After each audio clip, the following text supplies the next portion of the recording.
There we go. We back on Uncle Felix with us, Rhode Island ranked. How you doing, Felix? Not bad, you.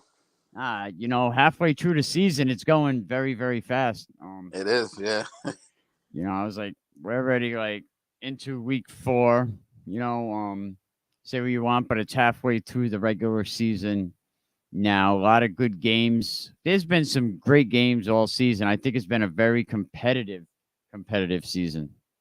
Yeah, there was a couple of games that came down to the wire here, and I know one of the highlights I put on my page was the Charahoe Coventry game that came down to the last second there with the kickoff that they ended up returning to the house. That was a great play for Charahoe, pulled off the upset there. I have to say that I think that was after talking to some people this week, I think that was game of the week. The way the whole game went down, the way the game it was going back and forth, the whole game, punch for punch. You What a know, way! What a way to end it. yeah, and the way to end it, and there's some athletes over there at Charahoe. You got Fitz and the kid Price, and that's probably the best multi-shot combination for skill players in Division 3. West Warwick would be a very close second. Charahoe has some great skill players. The other day, I had just missed Coach Slammer over at Hometown Heroes over in Westerly. It's a football theme, local youth sports. Joey Caleo's father actually is from Central High School. He runs it. It's a pretty and Coach Slammer was just there, and I had just missed him. You know, he was very emotional after that game. Yeah, no, it was a great game. But kudos to that player for having at least knowing. And I should have uploaded the play um up here for tonight. And I wanted to get them two kids on and see if they wanted to talk about that play because that was the play of the week. Yeah, it would have been nice to talk to them because I would love to know if that was something they talked about before the kickoff or if it just happened. I don't know. I heard that Coach Slammer was very emotional. I call him Coach Slammer. He actually, was very emotional. He had tears in his eyes. So I guess that game was very important to him. But yeah, that would be. I'm curious to see if that was a coaching thing or if the kid was smart enough to come up with that play on his own. Yeah, either way, great play. Oh, absolutely, absolutely. And if you have any good plays, you could definitely send the plays into Rhode Island Ranked on Instagram. You could send them in to me, and we'll make sure that them plays definitely get shared. Yes, sir. What do you think about the Mount Pleasant game this week? A lot of personal foul touchdowns called back, like 4 touchdowns were called back. That was a very good competitive game between Mount Pleasant and Burrville. It was a very undisciplined game, but um, did you have a chance to catch any of that game? I think it was like 28-21. I did not. I know it was a close game. I'm not surprised that was a little bit sloppy because I think it was the first action Mount Pleasant had all season. Am I right? Absolutely. Yeah, so can't be too surprised that they were off their game. And I know that the coach was there. Well, he shouldn't have been, or maybe he should have been, but I don't know what ended up have to be. I told after the game, I don't know, but Mount Pleasant this week plays East Greenwich, and I'm sure they're gonna get some things straightened out. They lost a kid. Burrville lost a kid in that game. Two ejections. Oh wow. Yeah, but got to get discipline on a lot of these teams, and it goes on. A lot of programs, a lot of crazy things going on, a lot of tough football games. That's what it Yeah, comes down to. discipline is key, and not for nothing. I'm a firm believer that teams take, for the most part anyway, they take their character from their coach. So when a team is undisciplined, it doesn't look good doesn't look good on the coach. Absolutely not. So we're gonna talk about Uncle Felix's. Let me pull it up here. Rhode Island ranked top 3. He does it every week. I'll let him explain while I get it ready. Yes, sir. Every week, this is the third week this season. What I do is I'll pick the top 3 from the quarterback position, the running back position, the wide receiver position, and I pick a top 3 defenders. And I'll have fun with it, and I'll post it on my page. Put some hip hop music in the background, and the kids seem to love it.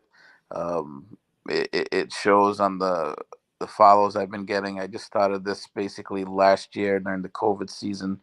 I believe I'm up to over 1,400 followers now, which is great. And and I take pride in that. A lot of the followers, they're all kids. You know what I mean? It's not adults. Most of them are kids and coaches. You know what I mean?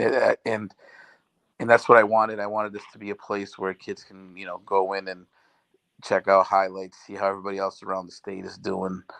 Basically, and when the season's over, you can go back and relive the season, basically, week to week, the plays of the week, all that stuff, players of the week, and things of that nature. So right now it's going well. Hopefully it stays that way.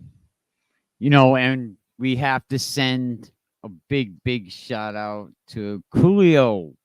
Coolio, I know I feel old. I feel old now. Dropping dead. Yeah, what was he? 59. But let me play Coolio's track.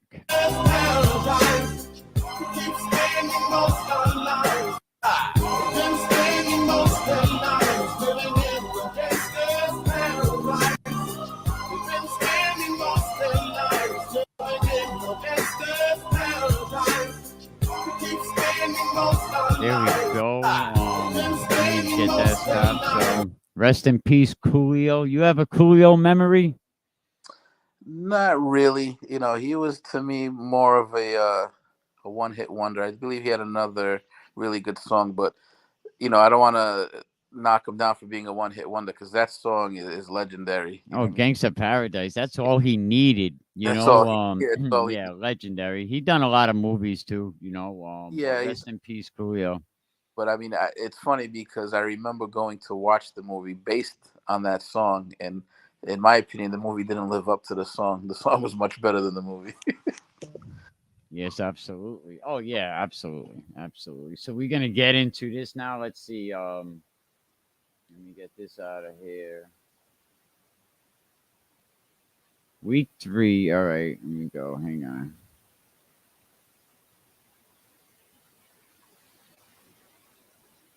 Top quarterbacks. So here we go. You can see it, right? Yep. All right, here we go. So how did you get to these 3 top quarterbacks in Rhode Island football this week? I really had to do some searching, and I'll tell you, it seems like around the league, the numbers were actually kind of down this week.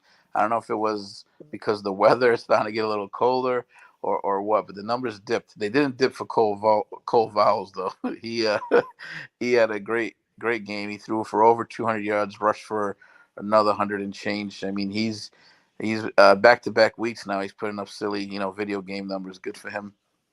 And I love the confidence. He tells me he's going to be on here more. So let's see if that happens. Number 2, I had Daniel Wolf, the third.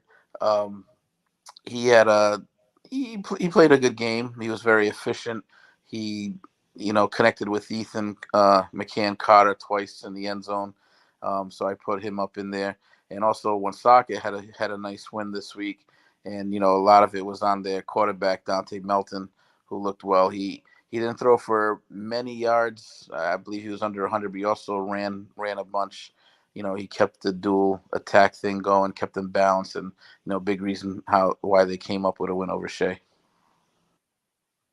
You also had Cole Vowles last week, and Daniel Wolf was Daniel Wolf last week as well. I don't know if he was last week or the week before, but I know it's at least the second time on here. And now, these things depend on a lot of stats. So, the more coaches put their stats up, I actually seen a parent begging tollgate coaches, put your stats up on Max Preps in the comment section. Mike Washington, I did relay your message. He said he is going to get to it. You All know, right. with the hearing last week and the LaSalle game. And now he has one socket. An Yeah, undefeated one and socket. So yeah, uh, get them stats posted. Even though if you made a lot of people kind of crap on Max, but at least do it. That's all we really have to talk yeah, about these kids. not to keep being a dead horse, but you're doing a disservice to the kids when you don't post their stats. Some coaches will say, "Oh, hey, how do we know if it's accurate?" That's exactly how you know if it's accurate. If more coaches are putting in thing, they'll basically police each other. You know what I mean? You'll know, you'll know if a kid you played, shows that he had 200 yards rushing, and obviously he didn't. You know what I mean? Because you're entering your defensive stats. This that's how you hold each other accountable, and it's again, it makes everything easier. Coaches, I know for a fact, coaches use this as a tool. College coaches, when they're looking for talent, around the states, it makes it much easier if they can just pop right there and see everybody's stats. Absolutely, and it gives us we can talk about Yeah, it the just gives your kids, kids. the kids more exposure. You know what I mean? So It's nice to be able to pull up. I'm looking at it now. I just look at Barrington now. I know where Barrington is right now. They're fifth in Division 2B. I mean, it basically shows you almost everything as long as you put the stats up. We got the rankings. We could talk about Cole Vowels. And that's why we see Daniel Wolf. We see Cole Vowels every week because Coach Sassy and Coach Piver. I know Coach Dunbar's has been doing it. I believe the LaSalle coach has been doing it. Wes Warwick does it. You know, Hendricken does it, and this is how kids get on the top 100 top high school kids in the country. They go by these stats that are put up on Max Preps, like it's ran by CBS, like it's got to be. exactly. I mean, it's another platform for the kids. So again, these coaches, I don't buy it. It's bullshit. You're not using a tool to promote your kids. So we're gonna get on to the top three running backs, and again, you want to get on these lists. Get your stats into to Rhode Island ranked over there on Instagram. But take it away, Felix. Top three running backs. It was actually very close this week here. Not the first spot. The first spot was an easy one, and that was Pacheco out of Mount Hope. He rushed for over 200 yards, and he basically had his way this past week. Um, at number two, I had to go with Ray from Cumberland, who had a very solid game, well over 100 yards. I think he found the end zone three times. Um, and then rounding it off, I went with Terrence Campbell out of LaSalle, who had a big game against Central. Um, he was, I think, over 140 yards. I believe one or two touchdowns he scored. And I got to say, honorable mention has to go to DeAndre Chase out of West Warwick. There, he had a huge game too. I was up in the air and who should get that third spot. I ended up going with uh, Campbell because he went against the Central defense. That LaSalle Central game. I think with Central turns the ball over 5 times. I think LaSalle was supposed to dog walk them. With all them turnovers. So it's gonna be interesting to see what happens when the season goes down the line. I see Mike Washington said, "You pick them, stay with them." He was very firm on his social media. He said, "You pick them, stay with them." Um, but yeah, there was a lot of turnovers. I noticed. I know Bernard Parsons was got hurt in that game. But hopefully them guys will definitely get healthy. Yeah. All right, here we go. Wide receivers. Okay. But he was in, as we spoke earlier, Cole Vowles had a huge game. So, of course, he had a receiver who had a big game, and that was Isaiah Chauvin. I believe he had 7 catches, about 130, 140 yards, something like that. Found pay dirt twice, so he had a big game. Number two, I ended up going with a very familiar face in this, Ethan McCann Carter. He found pay dirt twice. Again, he looks to be the favorite target of of Daniel Wolf. Also, I'm sure it doesn't hurt that on the other side they have Moses Mayes, who probably draws a lot of defensive attention. Um, and with the third receiver, I went with the guy who scored the winning touchdown last seconds of the game with Miguel. What's his last name? Um, it skips my mind right now. It'll come up. As soon as it clips rolls. Yeah, Miguel. Santana. Yes, he caught the winning score to give North Providence their victory. But it was, this got to be the first time there is a North Providence player on top Nope. 3. I believe Miguel Santana might have been on there sometime last year. I forget if it was defensively or as a running back, but I do remember the name being on there before. It's pretty awesome every week. You take the time to do these stats, so hopefully people respect it. They can appreciate it. Let's because it's not easy, and get them stats in, at least get your personal stats in. But put them stats on Max Prep. So definitely help. I got kids who reach out. They send me their stats. I try to verify them, of course. Kids tend to embellish their stats a little bit. But at least send me the highlights. Let me see. You see what's going on. I don't use them all. Sometimes I get highlights that don't cut the mustard. But good night. But don't cut the mustard. But uh, send me the highlights and I'll see if I can get them on. There you go. We get a shout out to my man, the line coach over there, Ray Martinez. Kenny Jakes had one of those touchdown passes to Ethan. Yeah, I did see. I did see they had another quarterback come in the game. I didn't get to watch the game, so I'm not sure the circumstances, but Shout out to yeah, they have their hands full this week with North Kingstown. But we're gonna get into before we talk about that game, let's get into the top 3 defenders. 1 second. I'm slacking. I'm working on it. There we go. There we go. top 3 defenders. So to add 2 guys from the Bishop Hendricken game.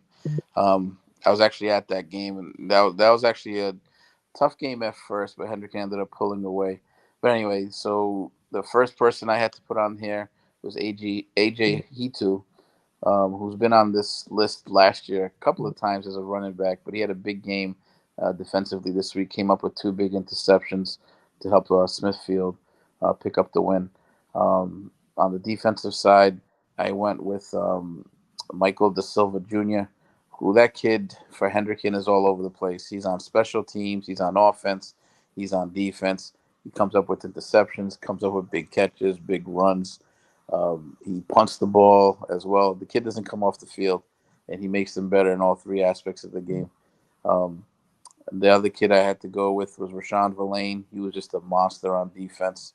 Um, this kid, I believe he's still only a junior. I mean, he's one of the first players, or might be the first player in Hendricken history to play varsity as a freshman. And as a freshman, he was offered a full ride already to URI. So his future is bright. He's only a junior. He's an absolute monster on defense. He came up with a big sack in the game, and he pretty much shut down the whatever side of the field he was on. I actually read that article. Yeah, that was a great article. It was Yes, on it was. review.com. I mean, it speaks about what he goes through just to get to school every day. I mean, the kid is up at 5 in the morning to get to the bus stop in Cumberland for 6. I guess he lives in Woonsocket. It's a long day at Hendricken after school. Studying, homework, practice. He doesn't get home till about 8, 9 o'clock sometimes. Yeah, salute to him for putting that type of work ethic in. Thank you, Felix. We're gonna talk about the coaches pick 'em this week. Looks like Dunbar moving into first, going 23-7. Goodhart for the first time moving out of first, and then look, it's a lock. It's like a 5-way tie for third, Felix. Look at that, 20 and 10, 20 and 10, 20 and 10. Nice, very competitive. Except for Man, that guy. Coach Piver, I That had to. guy I would have bottom. had a yes, yeah. Rhode Island ranked 17 and 13 right now, and one of them wins came from Woonsocket, Coach B-Ball. I had to pick him to see if it would work, and then they it worked. They won. We're gonna get to your picks in just a second, but we're gonna look who Coach Dunbar picked this week. North Kingstown, Mount Hope, Coventry, Moses Brown, Portsmouth, CF, EWG Prout, which I was surprised he's going with EWG Prout over Davies. Oh no, who's EWG playing this week? I have to look.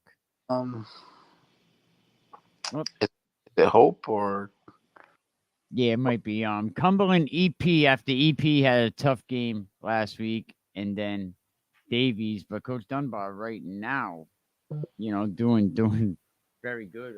Coach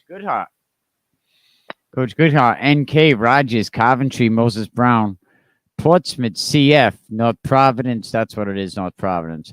Cumberland, EP, and Davies. So everyone picking Davies so far.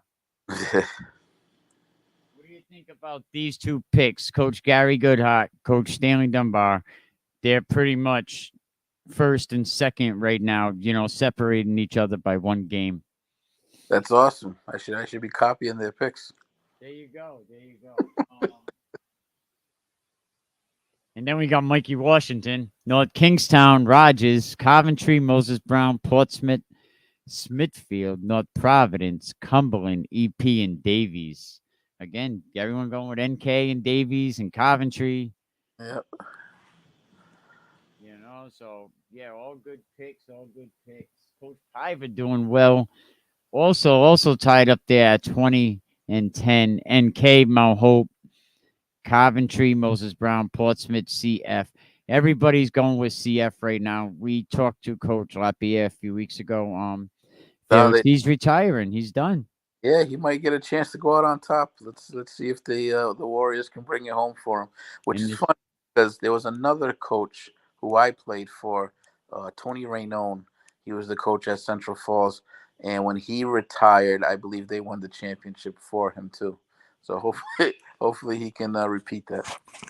now we talked about the Hall of Fame when he was on. He said he would love to get the Road Warriors, the 2018 team, into the Hall of Fame. He got the '05 team into the Hall of Fame.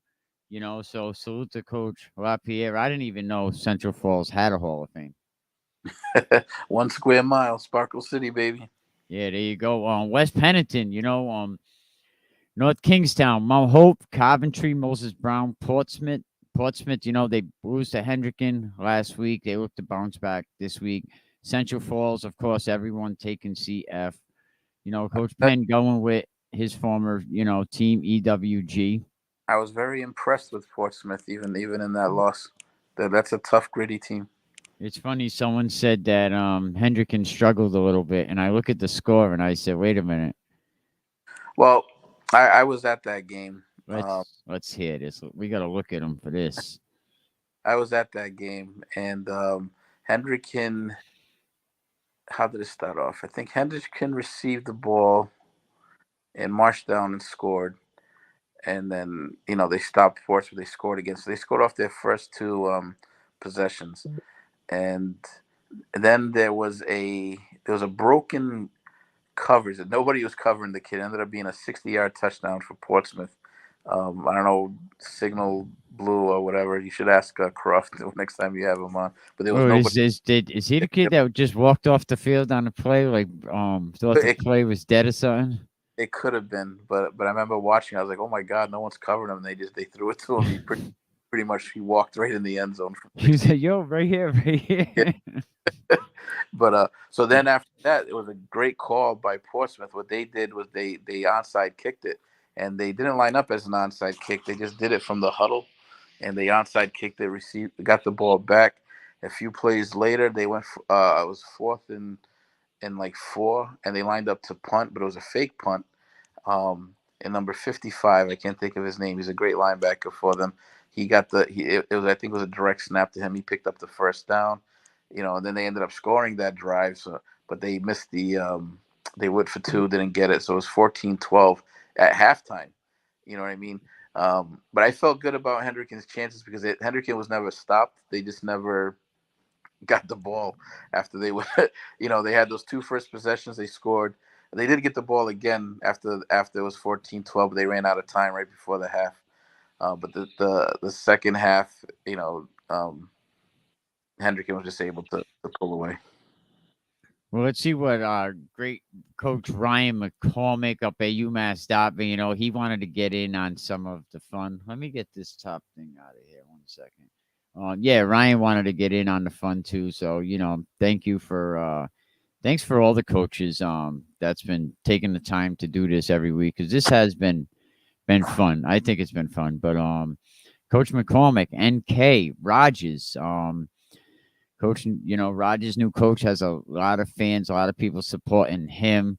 Middletown loses to Tolman last week, a good defensive game, 6-0. Johnston struggling. Pontiac beats Johnston. We all know the game with Portsmouth, Central Falls, same old story.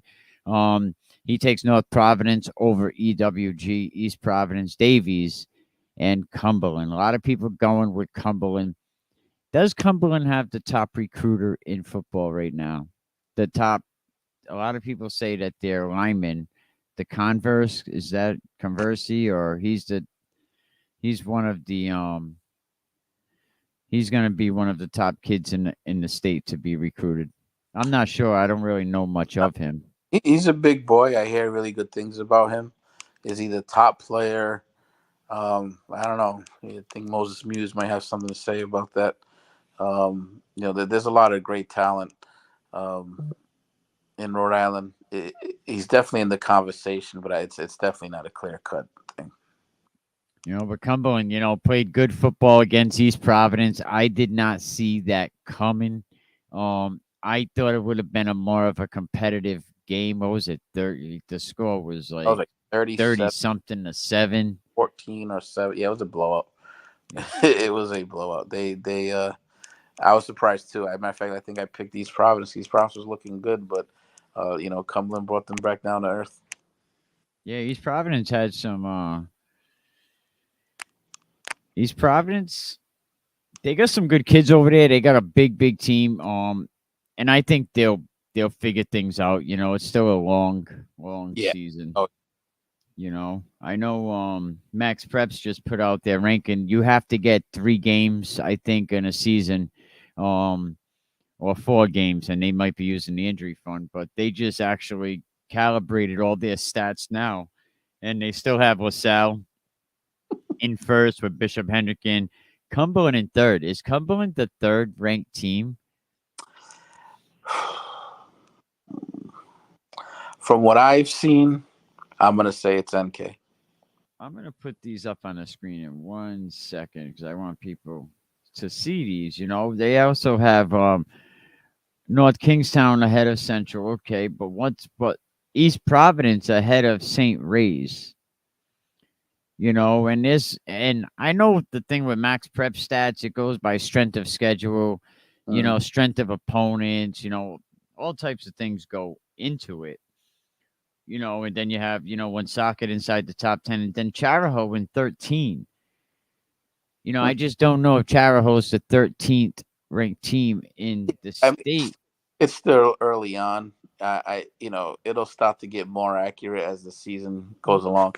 Same thing with college football. You know what I mean? You'll see those rankings, and then it'll work itself out by the time the season's over. And then if we look at which you should see on the screen right here is Division 2B. A lot of people didn't think Woonsocket was going to be on the top of this division halfway through the season. Mm-hmm. I thought they would be towards the middle. I did not myself think they would be at the top. And when we did the show in the beginning of the season, I think a lot of people picked Woonsocket not even to make the playoffs. Yeah, no, I was one of them. I didn't think they were prime time ready yet. But looking at this list here, and I'm going to catch a lot of heat for this. But I do think, again, going from what I've seen, I'm going to put Portsmouth I'm going to say Portsmouth wins that division. So yeah, so right now you think Portsmouth, we still have a long season. No, Westerly and Shea tomorrow. Westerly is at the bottom. it's So still, playoffs are today. Only the top four would make the playoffs. yeah, yeah. Yeah, I mean Westerly 0-2 in the division. That's not gonna bode well for them. But No, that's two tough division they got losses. And with Cranston. Shea beating Barrington, Yeah, that was it. I didn't see that coming. Um, Cranston East probably is gonna. They'll struggle. Um, Shea is. I can't figure them out because I did not think they would beat Barrington. Um, and that's their one win. So I wasn't at that game. I don't know what happened, but it looks like I think the Portsmouth and Woonsocket are probably going to battle it out. And let's not count out South Kingston. Those three will probably battle it out for that top spot. and now if we look at it, if you can even see this, and I should have did a little better updating it, but you can actually see the top 14. You have number one LaSalle, and everyone could see it basically. And I can't agree with everything. I think West Warwick should be ranked ahead of Charahoe. Like you got West Warwick and Charahoe in 13. Yeah, that's kind of thing. But like I said, it'll work itself out as the season goes on. Absolutely, but it's definitely becoming a great season. A lot of good games this week, Felix. I'm actually trying to get them up right now. Um, in my notes, but yeah, it's North Kingstown, St. Ray's. What's your prediction for these games? Pain. Pain, let's go. Bring the pain. I like in that game. I love North Kingston in that game. Bueller is obviously one of the top quarterbacks in the state, going against another top quarterback in Daniel Wolf. But Bueller has some. Well, they both have weapons, but I'm gonna go with NK. To me, they've shown they're either the number 2 or 3 team in the state. Yeah, right now St. Ray's, scoring 92 points, giving up 41. I don't really have NKs up, but it's gonna be an interesting game. I think you're gonna have some healthy St. Ray's players that are coming back. You get into they're gonna get after Bueller. I Oh, think they're gonna have him but running. if I remember correctly, that St. Ray's knocked off NK last year, right? Injury fun game. Yes, yes, that was a Yeah, very good game. yeah. So that's interesting, but I still think NK wins this game. And they're coming off a tough. I'll tell you what, that NK game against Bishop Hendricken, very impressive, very very Yeah, impressive game. yeah. NK is they're the real deal. They're coaching staff. They always seem to get quarterbacks who are lights out. He said 21-7, but that's old news. Yes, definitely. You know, Great. um, yeah, he's the line coach over there. He's doing a great job with the line, definitely. And if you need a vending machine, people definitely shout out to Ray. Definitely hit him up. He'll hook you up. Get a vending machine in your house, in your office, wherever you need it. Um, shout out to Ray. Moses Brown. Moses Brown is we really get to see what they get to do this week against Johnston. You know, I would go with Moses Brown. It's just a hunch, but what do you think? Yeah, I mean Johnson is struggling. So you got to bet against them until they can prove different. Absolutely. SK and Portsmouth. This is going to be a good game. You talked about it. Don't That should sleep that, on SK. Yep, that should be a good game. Very physical game. Both teams love to get physical. I'm going to give the edge to Portsmouth though. I loved what I saw from them in the first half. There, they were ready to play. They were ready to fight. They didn't back down. They look good. Very physical team. A team that's playing good over in Cumberland is the Cumberland High School Clippers. Burrillville Broncos coming off that tough game against Jay Addison and Mount Pleasant High School. Do you think Burrillville has a chance to bounce back and get their first victory? Absolutely not. He said, Cumberland, absolutely not. Cumberland wins that game. He said, come. He said, nope, not even a chance. Not even a little chance. Nope. No. Give me 1 second. Oh, here we go. Here we go. Shea and Westerly. Is Shea gonna do their jet sweep, or are they gonna take advantage, run between the tackles like they tried that a couple So weeks ago? But I'll, what I'll, happens? I'll tell you now, these are two teams that I have no idea what to expect. I expected more from Westerly this season. I haven't seen it yet, and I expected less from Shea. But they came off with a big win over Barrington. So wow, that's a tough one. I would love to say Westerly, but they're struggling, so I'm gonna have to go with Shea. Ooh. All right. All right. Oh shit. Uh-oh. Here we go. You know, um, Narragansett and West Warwick. Now, I don't know what the future is with Narragansett's quarterbacks. I know a few weeks ago they lost their starter. Then they lose their backup. Then I think they scored 12 points in the last two games. They need a blessing, and I don't know if Coach Blessing's got it yet. But we know West is a pastor, but I don't think he's gonna be giving out any blessings that week. But yeah, I mean, right now, I mean, West Warwick seems to be firing on all cylinders. Like I said before, they got a lot of different kids who can step up, and they received an excellent gameplay from one of their defensive linemen last week. Who he's been there all season, but he just came out of his shell this game. He had like nine total tackles, a couple of sacks. He had a big game for them. Almost made my top three defenders of the week. And if that can continue, they're going to be even more trouble than they've been already. So I definitely think West Warwick will win that game. The next game, I mean, in these cross division games, win or lose, it don't hurt you in the playoffs. Woonsocket and Central, two coaches that are good friends that know each other. Felix, you picked Woonsocket last week and they won, right? Woonsocket's now 3-0 right now, surprising a lot of people. Hmm. So as far as win percentage, it don't matter. But can Woonsocket knock off Central, or does Central turn things around? Uh, Us against everybody. Don't forget what Mike Washington said. Us against everybody. I Does know I know some kids on that Central team, and I know they have a bitter taste in their mouth after losing to LaSalle. And Woonsocket will be the unfortunate recipients of the ass whooping they're about to lay. So the 150 rushing yards per game is not even going to help Woonsocket. Now, so you're not picking Woonsocket. What a surprise! Oh, maybe they'll win this. Maybe they'll win. Who knows? But no, I'm gonna roll with Central. And if Mike Washington would have had his stats up, I could see how many rushing yards per game. That's my Yeah. guy. So get your stats up. Yes, sir. I could see Coach Bebo has 16 tackles because his stats are up. Some coaches do a very good job with the Yeah, stats. yeah, They go above and beyond. They do all there's all types of things inside yeah. of there. Like There's some Max Prep pages that I see out there. They have stats, they have highlights, recaps, all that stuff, and then you see other pages, nothing. It's terrible.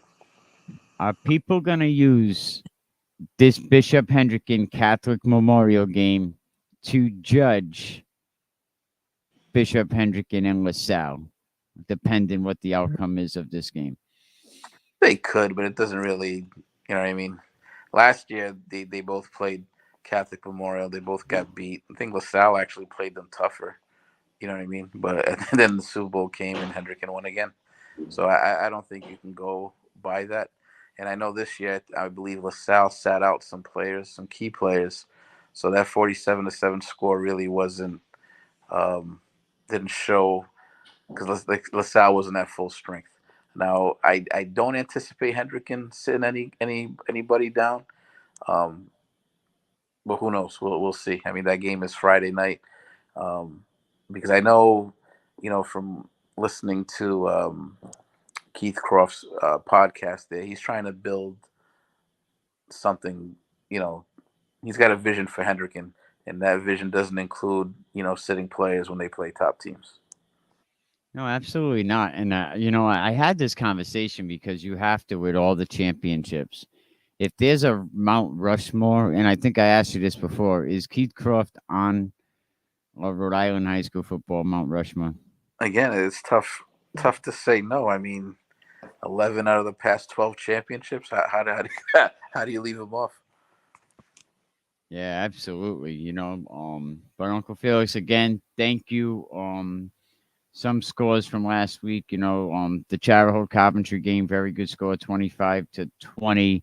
LaSalle beating Central 21-12. Really, if Central gets the extra points, that's a one score game, right?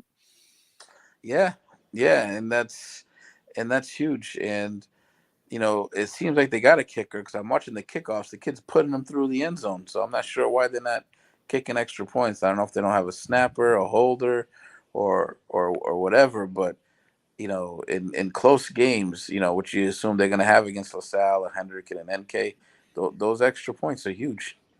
Because at the end of the game, they could have been driving to tie. Instead, it's a two-score game, and you're pretty much out of it. Yeah, you definitely need them kicks. Look at last season against SK, man. That hurt. When Central fumbled that snap, however it was, and they ended up losing the game early in the season, week 4. And I Hmm. know if Mike's watching or listening in class, like he should be paying attention to his instructor. He got his earbud in. He's gonna be like, "Damn, man, why you go there? Why you remind me about that? That's what I'm here for." You know what I mean? Ain't strong arming nobody. We're just here to give good advice. You know. But I can't wait. There's a lot of good games this week, Felix. A lot of games are gonna be on YouTube on Fans Only, NFHS. Also, you could also catch all the EWG games. Let me get it up right here. Go check them out on Digital Real Productions. But Felix, I think coaches pick them this week. Are you gonna move up in the standings? With the picks that you have. I hope so. I've been consistent last 2 weeks, 5-5. Yeah, you have been pretty. Everybody was actually So close to that this week. 5, 6-4. I don't know if anybody was 7-3, but if Dunbar's sitting next to me in class next week, I'm just gonna cheat off of his paper. there you go. Yeah, because right now Dunbar's up there 23-7. And Gary Goodhart, when I sent this to Gary Goodhart, he said, I suck.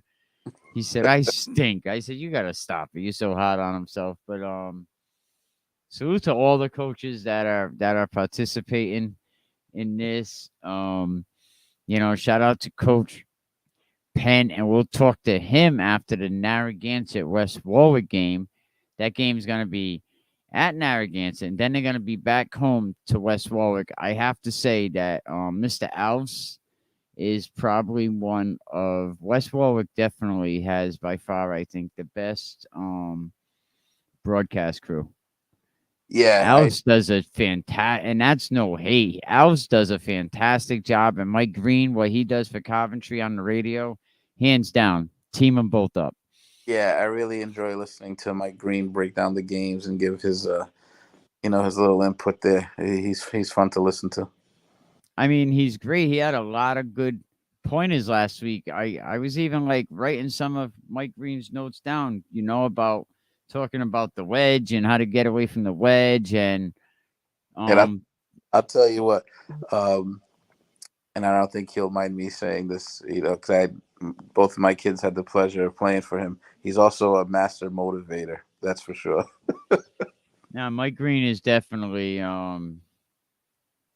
for the short time that I've known Mike Green, he's definitely in it for the kids. I know, I know. A couple of times, I'm picking up my kids after practices or whatever, and they're ready to run through a wall because of what stuff Mike Green was saying. Mike Green says, I love when the football player reaches down and helps the player up. I said, wait a minute, a minute ago you was telling me to go out there and be as violent as you can be. Yeah, but then help him up. It's controlled violence in between the whistles, baby. That's basically what he says. Salute to Mike Green. Um, Great guy. Salute to the Wizards. Salute to Coach Pennington. Yeah, but right now, you have to say Lincoln right now, West Warwick, Charahoe, Coventry are the four teams in Division 3. I Yep. mean, not saying the other teams. I mean, Pilgrim's still playing very well, but them four are playing very good football right now. Yeah, they are. They are, and it's all about who's going to build and keep building from this point on. Yeah, No, absolutely. nobody should feel comfortable, and just because the first part of the season you do well or you're doing bad, things could always switch up. It's Oh it's no, a, yeah, because another it's guy a, could stink. Definitely, absolutely. it's a marathon, not a sprint. It's a physical game, so there could be key injuries. You don't know what's going to happen. Now I'll tell you what, but every win is definitely, especially now for a lot of teams, like they have to win out in these subdivisions. Hmm. Now remember, it's about subdivisions. It's about who's on your side. Them games matter. You know what I mean? The other games, I mean, yeah, you want to win them all, but them subdivisions, so there's two sides. Them subdivisions definitely matter. And look at Division 1. This is going to come down to seeding. Yeah, yeah. Actually, I'm assuming you're going to see 1 versus 4, 2 versus 3. So So, could and we see a Hendrick and LaSalle first round? no, You don't think there's no possibly way? Well, no, LaSalle already beat Central, so like, why is that not possible? because one of them was going to finish 1 and the other will finish 2. If either way, none of them are going to finish below 3. You know what I mean? So you could, one plays 4, 2 plays 3. Unless they're 2 and 3, I don't see that happening. Um, so no, I don't think we're gonna see it. I think in my opinion, if I had to guess right now, I would say it's gonna be Hendricken versus Central, LaSalle versus NK in the first rounds. Mm. So it is. So I feel like remember Drew Carey on Dumb and Dumber. So there's a Hey, chance. but what do I know? I'm last in the picks, right? So He's like, so there's a chance when she said.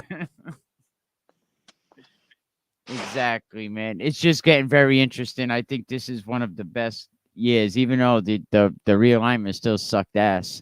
But this is a very competitive season. It's a very interesting football season. Yeah, there's a chance. There's a chance. But yeah, hey, listen, Coventry High School, where's your trophy, man? Like, they don't even have their trophy in their damn like cat, like in their showcase. Like, no. I want to invite the Coventry um principal on and the Coventry athletic director on. Not Chuck Jones, the other one, and let's talk about the future. Like what's going on in that? Where's that showcase? Where's that trophy? That trophy should that just like Pilgrim. They don't have, I say this respectfully. Where's the pride? You won a Super Bowl in 2000 what? 18 that they won? Coventry? Pilgrim. Oh, Pilgrim. I'm not sure. They don't even have a banner hung up. No, No banner like where's your pride? not You in the know? school. Nowhere. How about Hendricken? Is their banner up already? Well, Hendricken has like if you go into the basketball gym, they'll have They're each, putting additions on over at Hendricken for their just, banners. they just throw in the year. They're spoiled. They're spoiled over there. 2019. That's right. How can we forget? Coach of the Year was Wes Pennington also. So he reminded us. But but yeah, because Pilgrim went to the Super Bowl, so did Coach Pennington that same year. Hmm. So that was 2019. But where is that banner? I would be proud of like that trophy would be in that showcase, not in the athletic director's office. Yeah, You I'm not. know, I'm so not sure why they're hiding it. get that trophy. Yeah, what are you ashamed of that 2020 team? So we're gonna see if we can get the Coventry principal. I always mess up her name. Cucumber. I can't even say her name. But that lady and the athletic director and talk about the future and see where's the trophy. You know, absolutely. North Smithfield already has theirs up in the gym. They weren't playing. They said, you know what? Let's go right now. Ceremony time. Soon as they got back, Yep. you know, they Why didn't not? even go home. There's nothing wrong with school pride. You know what I mean? It's always, and I'm a little biased obviously because I love football, but I know it's true.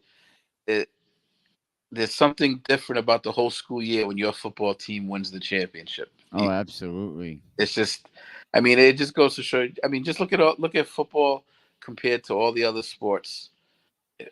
As far as fans, you know what I mean. You go around the state, you're seeing more and more of these places filled the capacity with hundreds of students and this and that. So they take pride in that. And so when a school wins a championship, that's a big deal. That they should definitely post that up.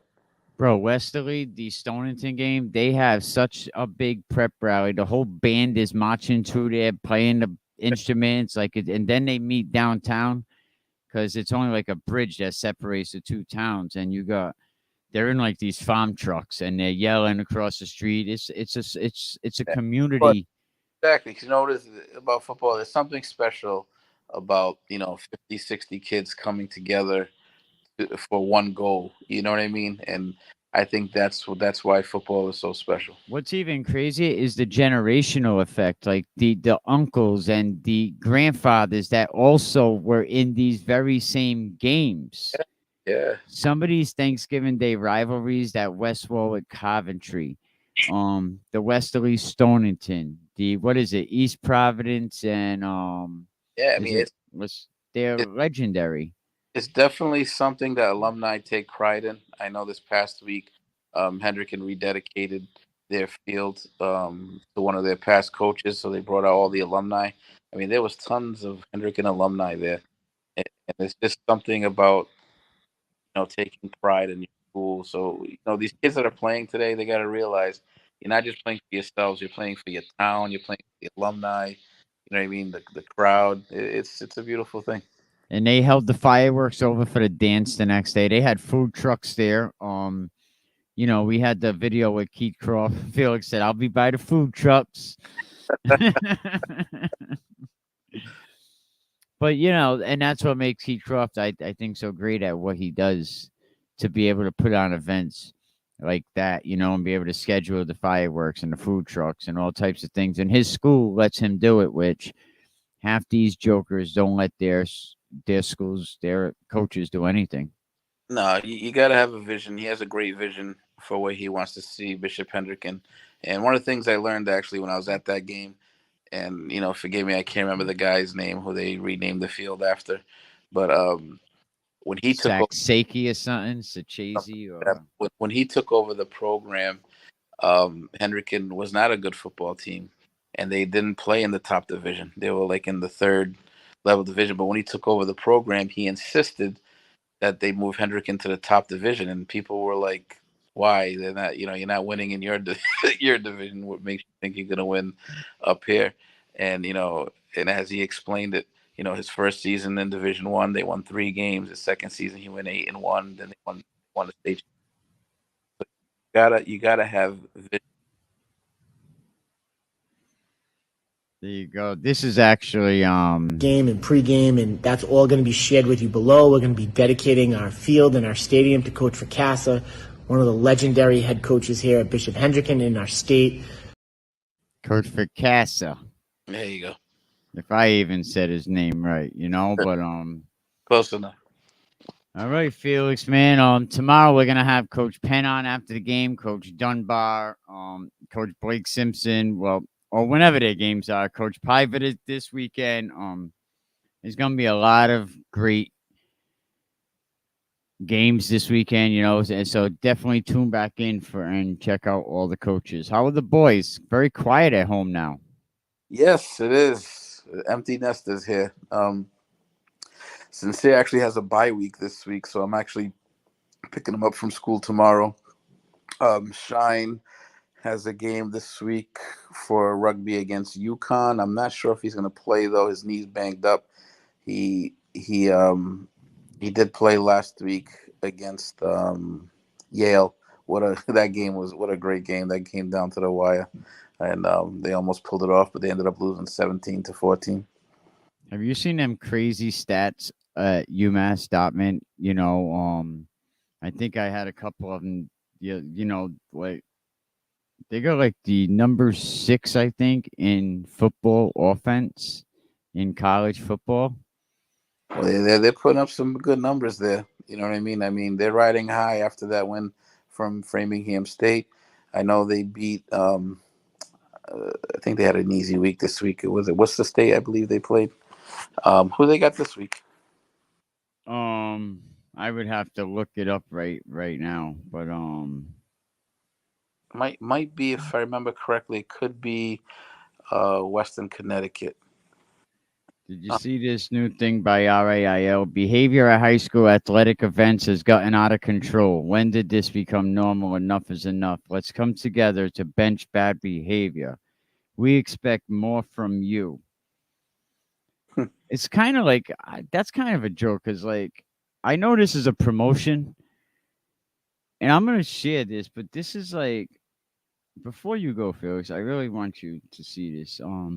RAIL is, they just did this as a promotion, but it's basically just saying that there's so much bad behavior at games, even though, like, has there been any bad behavior that we know about at games this season? I mean, obviously, I don't get to go to every game, but I haven't seen anything yet. So when you're gonna put stuff out like that, that's a general statement. You know what I mean? Maybe be more specific or send that message directly to who you want to talk to instead of being little. That's kind of vague. I want to share it for people. I want people to see before we go. Just give me a second to upload this. I just don't like the way that the message came across. And it was just sent to me. Of course, it had to do with the league.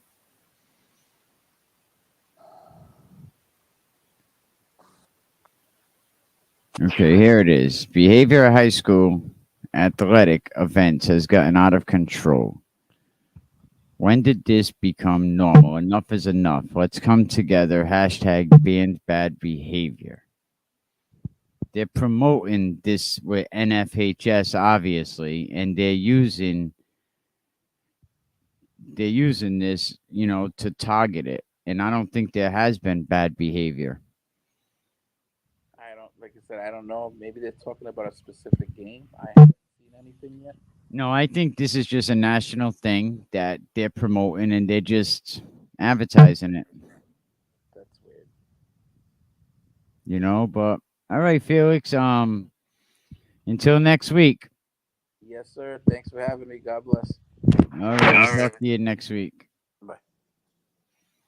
All right, so we always thank Uncle Felix, but I just wanted to show that someone just sent it to me, and I haven't seen any bad behavior going on at any type of games. But it is what it is, but we'll definitely see everybody tomorrow.